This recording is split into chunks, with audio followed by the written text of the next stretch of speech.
जब कांग्रेस पार्टी से मैंने आवेदन किया था और कांग्रेस पार्टी की जब लिस्ट आई थी तब मैं इसी देवली उनियारा की धरती अलीगढ़ में बैठा था और इंतजार में था और मुझे विश्वास था, उम्मीद थी कि कांग्रेस पार्टी मुझे टिकट नहीं देगी। लेकिन कांग्रेस पार्टी ने हमें योग्य नहीं समझा, उचित उम्मीदवार नहीं समझा।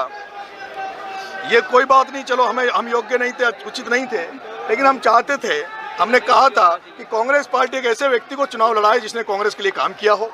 और मैंने नाम भी सुझा दिए थे टिकट लिस्ट आने के पहले कि आप नमोनाथ जी को दे दीजिए, आप जसराब में एक लड़का है यूथ का उसको दे दीजिए, परशुराम जी को दे दीजिए, बाकी लोगों को दे दीजिए जिन्होंने भारत जोड़ो में काम किया हो, जिन्होंने राहुल गांधी की यात्रा में काम किया हो, जिन्होंने कांग्रेस के नारे लगाए हो, उनमें से आप किसी को टिकट दे दीजिए, हम मान्य होंगे।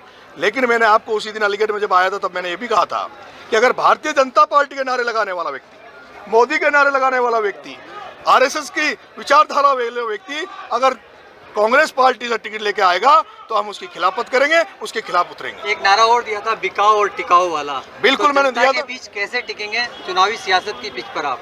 देखिए ऐसा है, इससे पूर्व में जहां से चुनाव लड़ा वहां मेरा वोट नहीं था, गांव नहीं था, घर नहीं था, समय भी नहीं था, फिर भी मुझे वहां की भगवान की दया से 44,000 वोट मिले। मैं यहाँ मैदान में उतर रहा हूँ और मैदान में उतरने के पहले जहाँ मैंने यूथ से जहाँ जितने प्रतिनिधि उनसे सबसे बात करी और मैंने अलीगढ़ में मना कर दिया था कि मैं चुनाव नहीं लड़ूंगा, क्योंकि उस समय जैसे लिस्ट आई थी कांग्रेस पार्टी की, वहाँ जो बैठे थे बच्चे, जो युवा साथी बैठे थे, वो सब लोग रोने लग गए थे, सबकी धड़कनें बंद हो गई थी, ऐसा लगने लगा था कि सबको हार्ट अटैक नहीं आ जाए। हम सब इमोशनल हो गए थे। मैंने पूछा कि मेरे मनोज भाई, मेरे युवा साथियों, मेरे शिवनारायण भाई, अपन को क्या करना चाहिए? वो लोग इतने इमोशनल थे, इतने दिल टूट गया था। उन्होंने कहा भाई साहब शायद पता नहीं क्या होगा, हमें तो ऐसा लग रहा है कि जो अपनी बंद मुट्ठी हो कहीं खुल नहीं जाए, इसलिए एक बार आप हमारे कहने से एक बार पूरा मंथन करें और आप चुनाव नहीं लड़ें तो ठीक रहे। मैंने तभी घोषणा कर दी थी कि मैं चुनाव नहीं लड़ूंगा। लेकिन कल जब मैंने सबसे पूछा और जब मैंने भाई साहब हनुमान जी बेनीवाल से बात करी, मैंने मेरे भाई रविंद्र भाटी से उसमें फोन पर बात करी और जिस तरह से उन्होंने मुझे आश्वासन दिया है, उसके बाद मेरे में हिम्मत आई है, हौसला आया है। उसके बाद आज मैंने सुबह चाय पर सभी युवा साथियों को बुलाया था जयपुर में। मैंने कोई तैयारी नहीं की थी आज यहाँ आने की, मेरी कोई 1% भी तैयारी नहीं थी। मैंने कोई सोशल मीडिया पर अपील नहीं की थी। मैंने तो ये कहा था कि सभी भाई, मैं सबके साथ चाय पीना चाहता हूँ सुबह चाय की थड़ी पर। सभी जिस तरह से चाय की थड़ी पर युवा साथी, छात्र साथी मेरे को सुबह आए और जब मैंने उनसे मनसा पूछी तो एक एक बच्चे ने, एक एक युवा साथी ने कहा कि भाई साहब आपको चुनाव लड़ना पड़ेगा, आप रुक नहीं सकते। और वो इसलिए नहीं रुक सकते, हमें भरोसा नहीं रहा इन पार्टियों पे जिन्होंने आपको 18 में धोखा दिया, 23 में धोखा दिया। क्या गारंटी कि आपको 28 में भी आपको टिकट देने की सोचेगी? इसलिए आपको चुनाव लड़ना चाहिए। हम अपने घर बार छोड़ देंगे, हम अपने परिवारों को छोड़ देंगे, हम दिवाली भी उसी देवली उनियारा की धरती पर मनाएंगे, लेकिन आप चुनाव लड़ो। हम नरेश मीणा बनकर एक एक के घर में जाएंगे, 3 लाख मतदाताओं के पैर पकड़ लेंगे, वोट मांगेंगे। और ऐसा दुनिया में नहीं है, ये भारत है, यहाँ भावनाओं से लोग चलते हैं, यहाँ लोग सच्चे ईमानदार लोगों को नोटिस करते हैं। जब हमारे साथी, हमारे युवा साथी, छात्र साथी जब पैरों में पड़ेंगे, मतदान के लिए वोट मांगेंगे, तो आपके भाई को आशीर्वाद जरूर देंगे। और उसी हिम्मत के साथ मैं आपके बीच में आया हूँ। क्या राहुल गांधी अगर आपको मनाते हैं तो क्या विड्रॉ करेंगे नामांकन आपका? राहुल गांधी जी नहीं, अब तो कांग्रेस पार्टी में पंडित जवाहरलाल नेहरू, इंदिरा गांधी भी जिंदा होकर वापस नरेश मीणा को मनाने आ जाएगी तब भी नहीं मानेगा। आपने जो बाबा साहेब की प्रतिमा के नीचे आंसू आए थे आपके, उस आंसुओं से क्या नई ऊर्जा ले ली? ये आंसू का सैलाब है। पूरा हिंदुस्तान का युवा छात्र देख रहा है कि किस तरह से देश में उभरते हुए छात्र नेताओं की राजनीतिक हत्या की जाती है।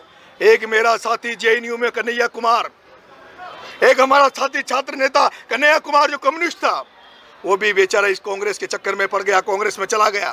उसको पहले इन कांग्रेसियों ने बिहार से हरा दिया और अभी उसको ऐसी टिकट लोकसभा में दिल्ली से दिया जहां ये तय था कि कन्हैया कुमार हार जाएगा। ये नहीं चाहते कि कोई युवा छात्र नेता राजनीति में उभर कर आए।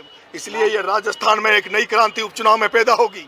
जिस तरह से भाई साहब हनुमान बेनीवाल जी और रविंद्र भाटी ने मेरे को आश्वस्त किया, भाई साहब हनुमान जी बेनीवाल ने जिस तरह से चंद्रशेखर आजाद और रविंद्र उसका नाम राजकुमार रोत का भी भरोसा मुझे दिलाया, मुझे ये पक्का विश्वास है अगर भाई साहब हनुमान जी बेनीवाल, रविंद्र जी भाटी, राजकुमार जी रोत और भाई हमारे चंद्रशेखर जी आजाद अगर देवली उनियारा की यहाँ पर आएंगे तो ये तय मान लीजिए कि राजस्थान के 2028 के चुनाव में एक नई चिंगारी भड़केगी। उस चिंगारी की शुरुआत इस देवली उनियारा की धरती से होगी।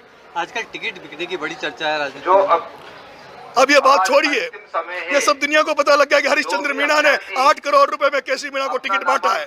अब मुद्दा पकड़ने का नहीं है, अब तो मुद्दा राजनीति को बदलने का है। अब मुद्दा राजस्थान की राजनीति को बदलेंगे, उन लोगों को, भ्रष्ट लोगों को हटा देंगे और नई राजनीति पैदा करेंगे। मैं आपके मीडिया साथियों से एक निवेदन करना चाहता हूँ, मेरे अलावा मैं समर्थन देता हूँ उस तेजाजी महाराज के बेटे हनुमान बेनीवाल के पत्नी को भी मैं समर्थन देता हूं। और मैं जाट भाइयों से भी निवेदन करना चाहता हूं, ए जाट भाइयों, एक कहावत है कि टूटेड़ी खाट और झुकेड़ो जाट काम को कोनी।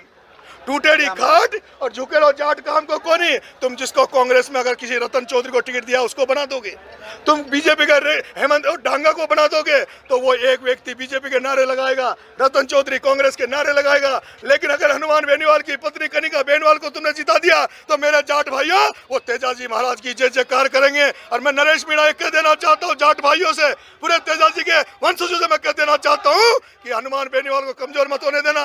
हनुमान बेनीवाल की पत्नी को कीवसर से जिता के भेजना, जैसे मैंने राजस्थान विश्वविद्यालय में प्रभात चौधरी को जिताया था।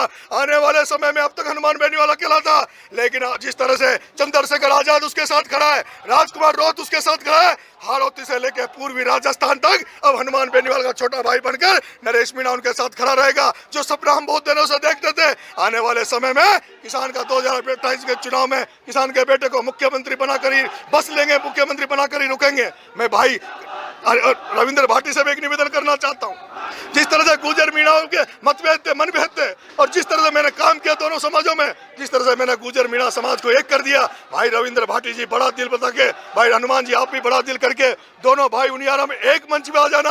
अगर आप दोनों रविंद्र भाटी हनुमान बेनीवाल दोनों एक मंच पे आ गए तो ये भी एक इतिहास रचा जाएगा कि जाट और राजपूतों के दो नेता एक साथ खड़े हैं, जिनको पार्टियां नहीं चाहती कि राजपूत जाट एक हों। ये राजस्थान की एक नई तस्वीर और तकदीर होगी। और मेरे मीडिया साथियों, मैं भाई उस राजकुमार रोहत को भी मैं समर्थन देता हूं, 84 में सलूमर में मैं समर्थन देता हूं, उनसे भी मैं निवेदन करना चाहता हूं। जिस राजकुमार रोहत ने लड़ाई लड़के संघर्ष करके, अरे वो राजकुमार रोहत भी कांग्रेसी था, वो एनएसए का था, लेकिन महेंद्रजीत मालविया ने, रघुवीर मीणा ने उस राजकुमार रोहत को कभी मौका नहीं दिया आगे आने का। उस राजकुमार रोहत ने आपके भरोसे 84 और सलूमर के युवा साथियों, उसने यूथ के दम पर अपना माहौल बनाया है। मैं निवेदन करना चाहता हूं, दोनों सीटों पर राजकुमार रोहत की पार्टी को जिताना। मेरे भाइयों, ये जो हनुमान बेनीवाल है, ये जो राजकुमार रोहत है, ये जो नेता है, हो सकता है इनमें कोई कमी होगी, क्योंकि कमी तो भगवान में भी रही है।